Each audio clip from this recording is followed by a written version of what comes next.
to my channel. I'm Ashley and today we're going to be going through my garbage because you guys, it is so good this month. I know I did not do an empties video at the end of January because I just really didn't have anything to show for it, but this month, my friends, we've got a whole big basket full. So let's go ahead and jump into everything that I've used up since the start of the year.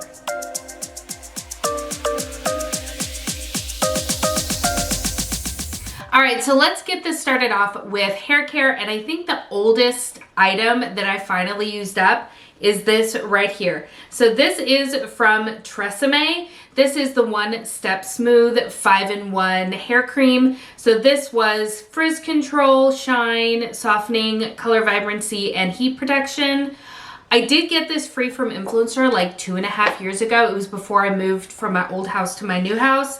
And I really enjoyed this quite a bit. In fact, this is something that I can 100% see myself purchasing again. I loved it for my hair. I loved it for one of my daughter's hair. I have very thick, actually we can see some of its unruliness when I washed it most recently. I didn't bother to do anything with it, and it shows. But this was really fantastic for even when my hair was air drying, keeping it looking really nice, at least for the first couple of days. And I loved this, and I love that it's from the drugstore, so that is definitely going to be a repurchase. Another item from the drugstore that I have purchased and repurchased time and time again is from L'Oreal. There we go. This is the Wonderwater, the 8-second Wonderwater, and it's really nice. In fact, they have another formula that they just recently came out with that's a detangling formula that I think once I run out of the one that's in my shower, I'm going to pick up as well. But this is great. This is just an 8-second, if I said minute before, I apologize, 8-second rinse in, rinse out sort of product. It helps with shine and manageability, and I love it. I've gone through countless bottles of it. Now, an item that took me for absolutely ever to finish off is this clarifying shampoo from K18. This is the Peptide Prep Detox Shampoo. So if you are new, first of all, welcome. I'm so happy you're here. Please go ahead and subscribe down below. But also, if you are new, then I will let you know that I only wash my hair 1 to 2 times a week, depending on what's going on. Although now that we're moving into the warmer months, or theoretically into the warmer months where I live, then sometimes it'll go from 2 to possibly 3 times a week. It just depends on what's going on. But all of that to say that I don't wash my hair daily. So this took me a good long while to get through. And every time I wash my hair, I do start with a clarifying shampoo just to get rid of any sort of buildup on my roots from either dry shampoo, styling products, things of that nature. And this was fine.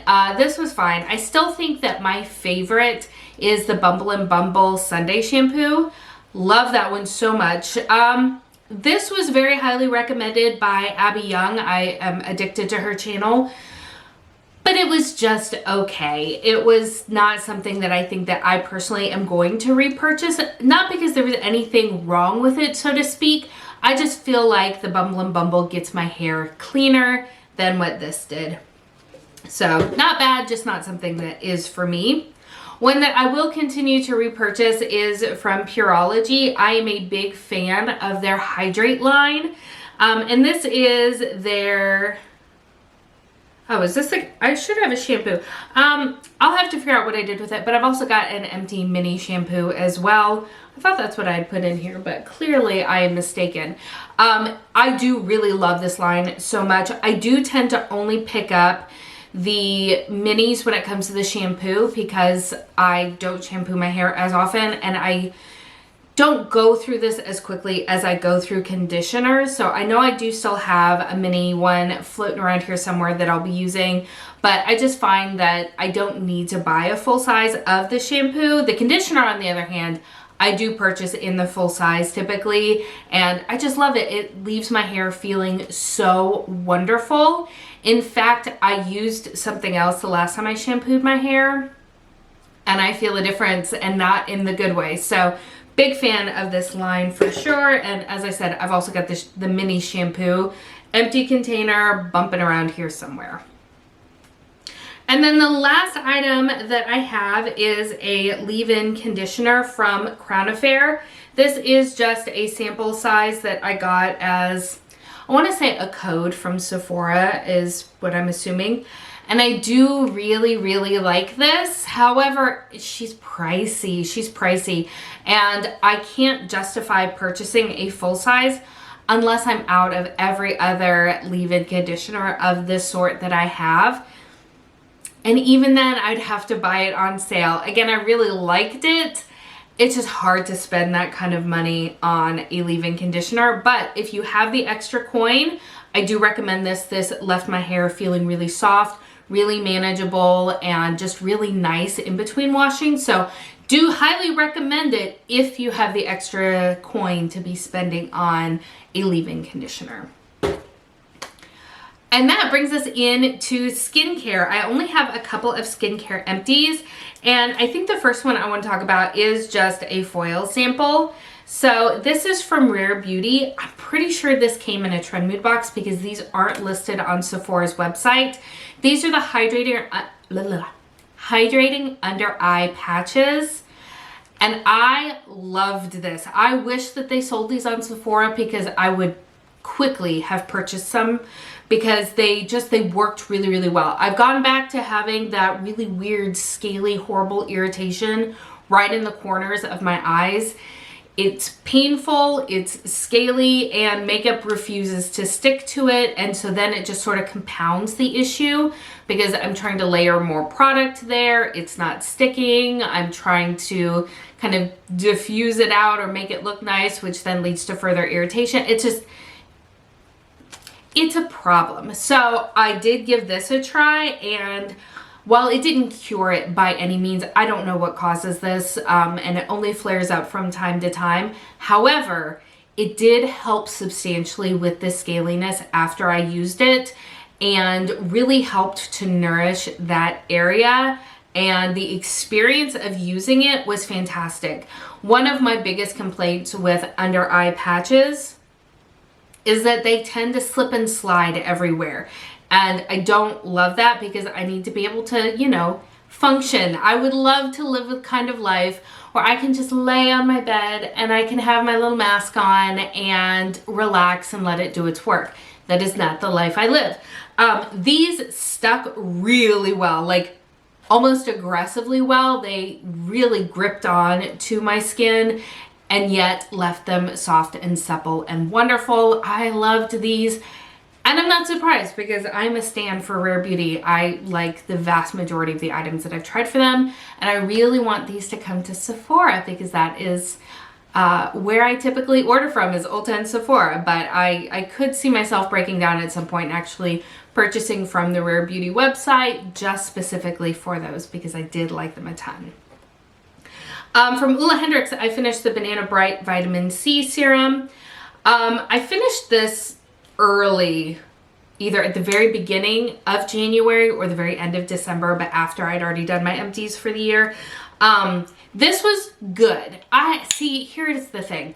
I am chasing the high of the very first time that I used vitamin C serum. So years ago now, I used the Truth Serum from Hendrick, just the original one, and I saw such a difference in my complexion.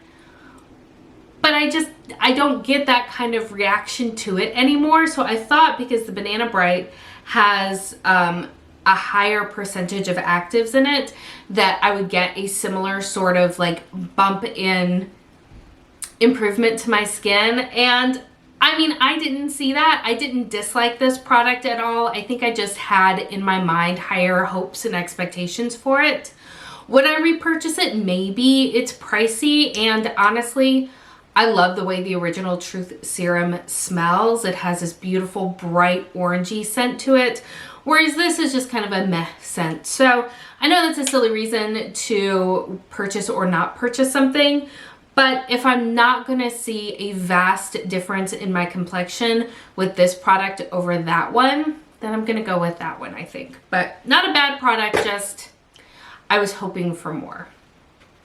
I did also finish off from Pharmacy. I finished off the Green Clean in the Blueberry Clean scent. They've been coming out with so many more scents lately. And by lately, I mean over the past couple of years. And I keep buying the multi-packs that they release over Christmas. And while I like them, I need to stop because I just prefer the original so much more. They all clean and do an amazing job in exactly the same way. I just don't need the extra scents. I like the scent of the original one. So while this worked really well, obviously, like, scraped every last little bit out of it, Green Clean is my holy grail favorite makeup melting balm to have ever existed. And I'm sure that I will love it until the end of time. I just need to buy the regular one because if it ain't broke, don't fix it. And the rest is going to be makeup. Ooh, with one exception. I have a mini of a perfume. This is Giorgio Armani My Way. Do like this perfume. I have so many perfume samples. I see no reason to purchase a full size anytime soon, but it is a lovely scent that I personally enjoy, and I'm garbage at describing scents, so I apologize. Everything else is makeup and everything else is full-sized, which is amazing. So the first two things I'll talk about, you will already know about if you have seen my update for my rolling Project 10 pan. If you haven't, I will make sure to go ahead and link it in the cards and down below in case you want to get caught up there. But the first thing we have is a setting spray from Wet n Wild. This is the Count on Me 5-in-1 Prime and Set Mist that came out with their Sesame Street collection. I loved this. This was better than any drugstore setting spray has any right to be. It was really, really good. And Wet n Wild has a few different setting sprays. I don't know, like, if this was a formula specific to this collection or if it correlates to one of their existing sprays. But I loved this. I felt like it worked nicely for what I need it to do. I am someone who is not terribly hard on my makeup, and so I typically will use setting and fixing sprays and things like that interchangeably, really just to kind of meld all of the powders and give everything a more cohesive lived-in look. This was fantastic for that. The sprayer on here was really good. In fact, I'm thinking of decanting something else into this bottle, so highly recommend it. I have about 1,000 setting sprays. So I don't need to buy another one, but I've been eyeballing it on Amazon, and at some point I'm sure I will crack and buy another one, but I really liked it. The other item that I used up in that project is from e.l.f. This is their Halo Glow Setting Powder, and I enjoyed this just fine, although I will say I blew through it so much faster than I had any expectation of. Just for reference, my skin type is balanced to dry, and I don't use a lot of powder. I use just a small amount to kind of set in between any of my cream and liquid products to my powder products, just because it gives me more confidence when blending additional products over the top. But this, I went through it really quickly. Is it a nice powder? Sure, it's a fine powder. Am I gonna buy it again? I don't know. I have another one. I have the pink one that I'm currently working on. It's $8, which is a good price, but if I go through it more quickly than my more expensive powders, then am I really saving any money? I guess it kind of depends. So do I recommend it? Sure, I do. I think it's a very nice powder, especially for the price point. But is it one that I'm going to seek out to repurchase? Probably not. I did also finish off a lip gloss. I finished off a whole lip gloss. This is from ColourPop. This is their So Glassy formula in the shade Fame Game. Stopper was pulled. Everything is cleaned out of there. Like, this was lovely. This was honestly my car lip gloss. So it lived in my car and I used it and my girls used it. And it was just really nice. It had a nice longevity to it. It wasn't sticky and gloopy in like a gross sort of way, but it definitely did have some cling, so you weren't just constantly reapplying it. For me, it was that perfect medium where it grips onto my lips, but it's not like sticky and gloopy and gross. So really enjoyed this. I have, again, about 1,000 lip glosses, so I'm really not looking to purchase another one anytime soon. However, if all of my lip glosses were to disappear, this is one that I would definitely consider picking up again because I really did enjoy it and it worked nicely hanging out in the car, even with the temperature changes where I live. So highly recommend that. I did also finish off a lip treatment. This is from Huda Beauty. This is the Silk Balm. I really enjoyed this one as well. Pulled the stopper. The container broke though while I was pulling the stopper out, so that was a little scary. But yeah, really enjoyed this. Found it to be very nourishing without being sticky and gloopy in even the slightest bit. But also, unlike some of the like lip oils that are out now that are very popular, it didn't immediately like evaporate away either.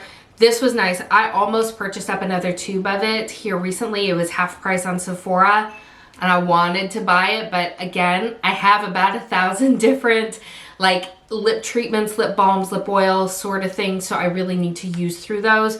But again, if I did not have such a ridiculous makeup backlog, this is something that I would absolutely hands down repurchase without question because I really enjoyed it a ton. And I'm honestly pretty sad that it's gone. And then to wrap everything up, the last empty that I have is a brow product. This is from Maybelline. This is the Express Brow Ultra Slim Pencil. I get mine in the shade 259 Ash Brown. And for me, it is perfect, honestly. This is my favorite drugstore eyebrow pencil. It has a nice teeny tiny nib at the top. I don't know if you can really see that or not. So you get those nice precise brow strokes. The color is absolutely great for my personal brows and I love it. And it's from the drugstore, so the fact that with these types of eyebrow products, you do tend to go through them more quickly than you do some of the other shaped, like teardropped or wedge shaped. I would much prefer pick this up from the drugstore than continue the addiction that I had to the Precisely My Brow from Benefit, which is twice the price of this. So very much recommend that. And I do already have another one that I am working through. So overall, I'm so happy. I've gone through some really good products to really start the year off with a bang. Am I going to be able to maintain this momentum? No, probably not, especially with the lip products. These I've been working on for well over a year. So do I think I'm going to be able to run through anything else this year of this sort of caliber? Probably not, but I'm gonna ride the high of this for as long as I can because lip products for me are one of the most challenging things to use up in my collection. So really, really happy with that there. So let me know, what have you finished off lately and what are you most proud of getting to the bottom of? And what is something that you would definitely repurchase now that you're empty? I would love to know. If you have enjoyed this video, I hope that you'll consider giving this a thumbs up and please consider subscribing before you leave. Thank you so much for spending some time with me today. I hope that you're having an amazing day and I will see you next time. Bye.